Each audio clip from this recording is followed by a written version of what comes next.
Halo semuanya, apa kabar? Selamat berjumpa kembali di channel saya bersama Cornelius, YouTuber Pendidikan Nomor 1. Pada kesempatan kali ini saya akan membawakan materi tentang menggali informasi baru pada teks non-fiksi. Seperti yang sudah kita ketahui sebelumnya, bahwa dalam mata pelajaran Bahasa Indonesia, pada tema yang ini kita akan belajar tentang teks non-fiksi. Kalian ingin tahu dan ingin belajar tentang teks non-fiksi? Mari kita simak videonya.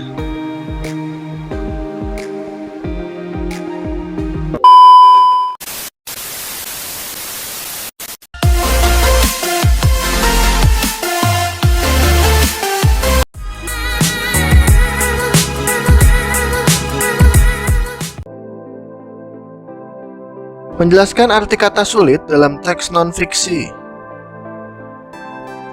Untuk memahami arti kata-kata sulit, dapat kamu latih dengan terus membaca dan mencatat pada buku atau selembar kertas arti kata tersebut. Untuk mencari arti sebuah kata yang sulit, kita harus mencari arti kata tersebut dalam Kamus Besar Bahasa Indonesia. Kemudian menemukan informasi dalam teks.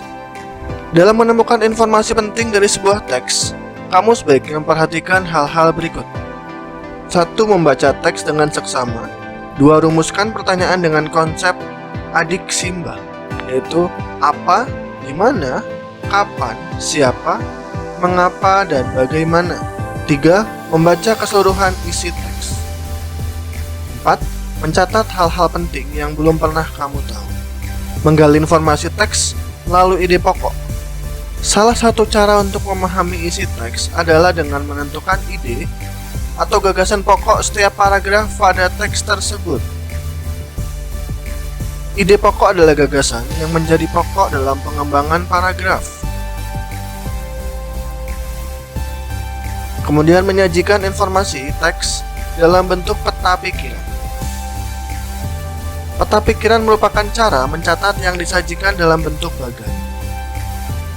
Menyajikan informasi suatu teks menggunakan peta pikiran akan memudahkanmu dalam menyusun informasi penting dalam suatu teks.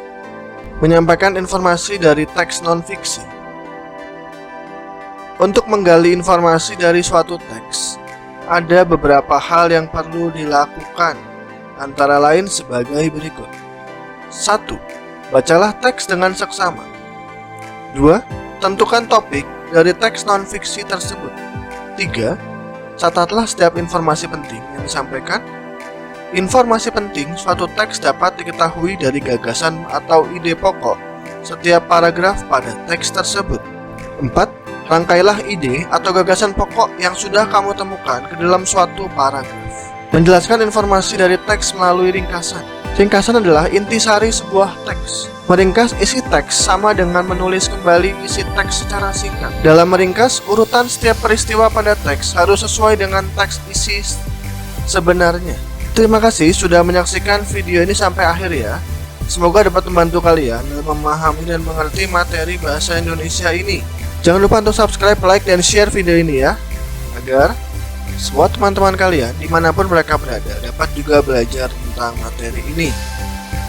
Kita akan berjumpa kembali pada materi video pembelajaran berikutnya yang akan membahas materi bahasa Indonesia pada topik-topik yang lain. Tetap jaga kesehatan, tetap rajin belajar, dan sampai jumpa pada video berikutnya.